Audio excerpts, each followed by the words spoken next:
Trident limited के बारे में।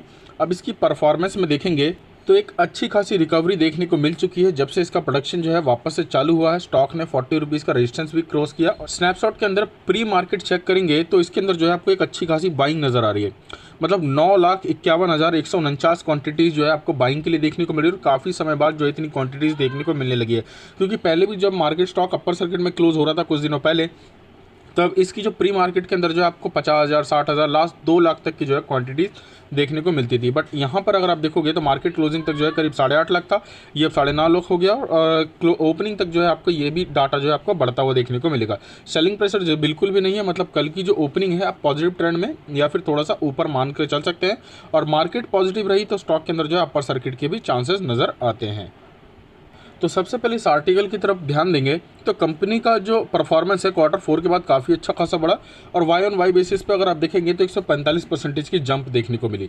मगर जो Q1 का जो डेटा है इसके अंदर आपको कुछ अपडेट्स देखने को मिल रहे हैं, क्योंकि जिस हिसाब से प्रोडक्शन इसकी रही है, जो मार्जिन की दिक्कतें चल रही हैं इन्फ्लेशन के चलते, उसके हिसाब से आप मानकर चलिएगा as a short term basis तो कंपनी का जो रिजल्ट है as a quarter to quarter basis पे जो है फ्लैट देखने को मिल सकता है। बट मार्केट का जो ईपीएस है ये थोड़ा सा डाउन रखा गया है, तो इसके वजह से कंपनी का जो रिजल्ट है वो ईपीएस को बीट कर जाएगा, इस बात की गारंटी है। और कंपनी का जो तेज़ी है ये बिल्कुल नहीं रुकने वाला, तो ये आपके लिए एक पॉजिटिव न्यूज़ भी है। सो अभी आप जानते हैं ट्राइडेंट का जो कारोबार है सिर्फ होम टेक्सटाइल के ऊपर डिपेंड नहीं है। कंपनी ने जितना प्रॉफिट किया उनको अपने बिजनेस में बढ़ाने में लगाया है। पेपर स्टेशनरी के अंदर आई है, यार्न सेगमेंट के अंदर आई है, केमिकल सेक्टर के अंदर आई है। साथ ही साथ अगर आप देखेंगे तो हाल फिलहाल में कंपनी इसी साल पावर सेक्टर के अंदर भी एंट्री ले चुकी है। और एजुकेशन और फार्मा के ऊपर जो है आपको बहुत जल्द कामकाज चालू होता हुआ देखने को मिल जाएगा।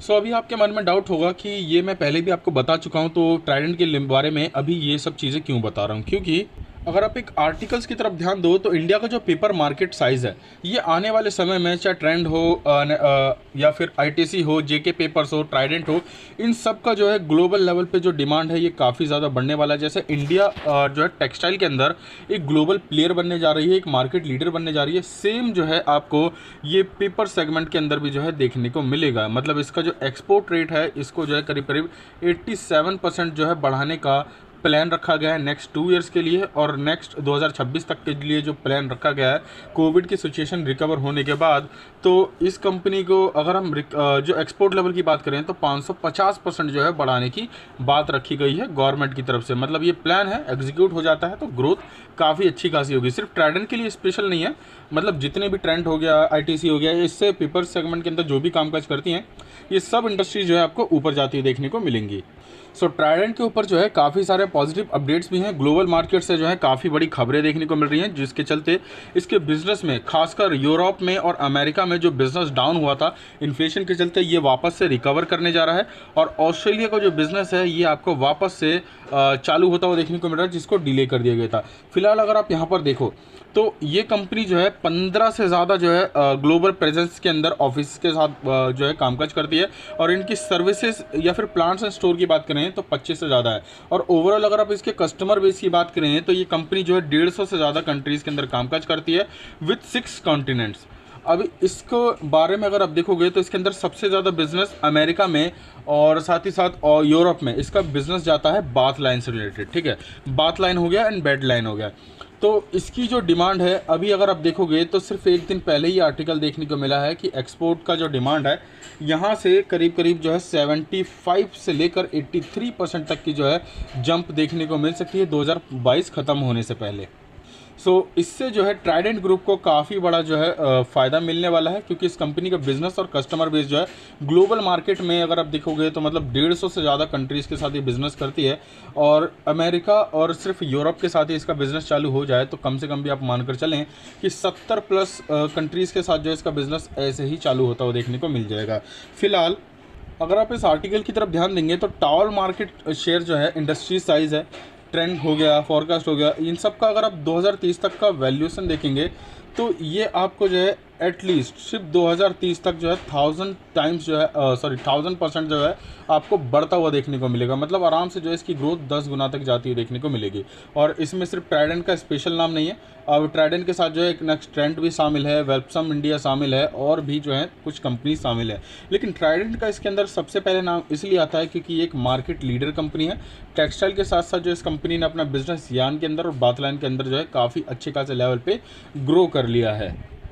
यही रीज़न है कि अगर आप सेंसेक्स की तरफ नज़र डालो या फिर निफ्टी की नज़र डालो, दोनों की परफॉर्मेंस में आपको वीकनेस देखने को मिल रही है, उतार चढ़ाव देखने को मिल रहा है। मगर ट्राइडेंट की परफॉर्मेंस जो है आपको एक अच्छी खासी पॉजिटिविटी के साथ ही देखने को मिलेगी। चाहे आप 1 दिन में देखें, 5 दिन में देखें या 1 महीने में देखें, तो आपको जो है एक अच्छी खासी रिकवरी देखने को मिल रही है।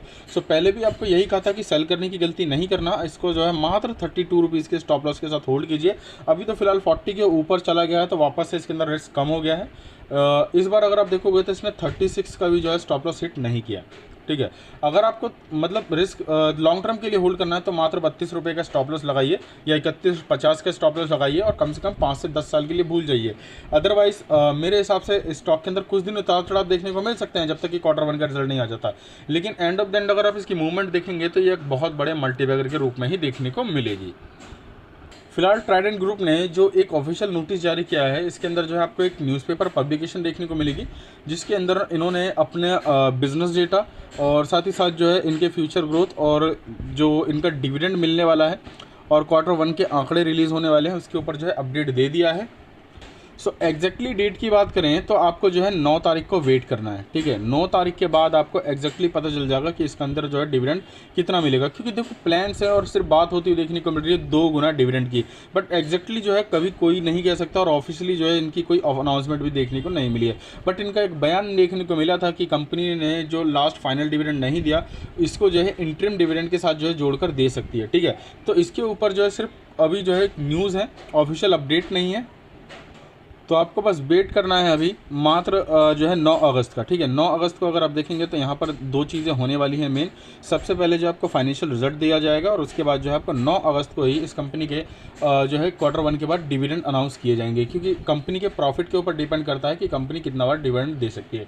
मान लो आज तक जो है 0.36 पैसे का जो है डिविडेंड दे दिया है, लेकिन प्रॉफिट बढ़ेगा तो जाहिर सी बात है कंपनी अपना डिविडेंड भी बढ़ाएगी, क्योंकि डिविडेंड देने का फ़ायदा ये होता है कि कंपनी के शेयर होल्डर्स या बोर्ड मेंबर्स के पास भी जो है काफ़ी सारे शेयर्स होते हैं, तो उसका फ़ायदा वो भी डिविडेंड के रूप में उठा सकेंगे।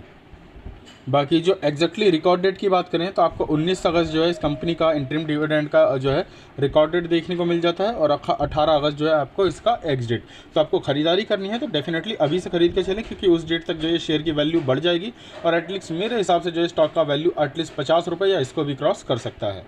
फिलहाल स्टॉक का जो स्ट्रेंथ है लगातार बढ़ता हुआ दिखाई दे रहा है। अपने MC एसेंशियल एंड टेक्निकल्स के अकॉर्डिंग अगर आप देखेंगे तो 75% तक जो स्टॉक अभी भी पास है। एंड तो इसके एडवांस चार्ट के अकॉर्डिंग अगर आप देखेंगे तो एक चीज़ हमेशा देखनी चाहिए, वो है इसका RSI लेवल 60 के अराउंड पहुंचता हुआ दिखाई दे रहा है। फिलहाल अभी जो है 56 के आसपास है। बाइंग के लिए मौका तो है, लेकिन तब जब जो है स्टॉक के अंदर न्यूज़ सब पॉजिटिव चलती हुई देखने को मिले। अभी क्या, अगर आप बल्क में बाय कर लेते हो और कंपनी का रिजल्ट जो है फ्लैट से थोड़ा सा नीचे आ जाता है तो इसके अंदर कुछ नेगेटिव ट्रेंड देखने को मिल सकते हैं। और सबसे बड़ी बात, आपको हमेशा बल्क में, ठीक है, चाहे कितना भी बड़ा बल्क हो, मैं पेनी स्टॉक भी क्यों ना हो या बड़े अच्छे से अच्छा स्टॉक क्यों ना हो, आपको पता है बढ़ेगा ही, तो आपको हमेशा जो है RSI 30, 35 ये 20 के आसपास मिल जाए तो किस्मत की बात होती है, तभी खरीदना चाहिए। और जब ऊपर हो 50 के ऊपर देन आप नॉर्मली खरीद सकते हैं, लेकिन 60 के आसपास से जो है आपको SIP करना चाहिए। मतलब अगर आपको 1000 क्वांटिटी खरीदनी है तो आप जो है पहले वहाँ पर जो है 200 क्वांटिटी खरीदिए। स्टॉक का परफॉर्मेंस ठीक है तो उसके बाद 100 क्वांटिटी और ऐड कीजिए। अच्छा खासा प्रॉफिट बन रहा है तो उसके बाद 300 क्वांटिटी ऐड कीजिए। इस तरीके से जो आपको चलना है, जिसके चलते आपको लॉस नहीं होगा। और सबसे बड़ी बात, ये अभी भी काफ़ी अच्छे खासे डिस्काउंट प्राइस पे मिल रहा है और एक सपोर्ट के आसपास जो है बाउंस बैक कर रहा है। तो अगर ये बाउंस बैक करता है और स्टॉक अपने हाई तक जाता है तो आपको 80% तक का जो रिटर्न है सिर्फ जो है 2 महीने के अंदर भी दे सकता है।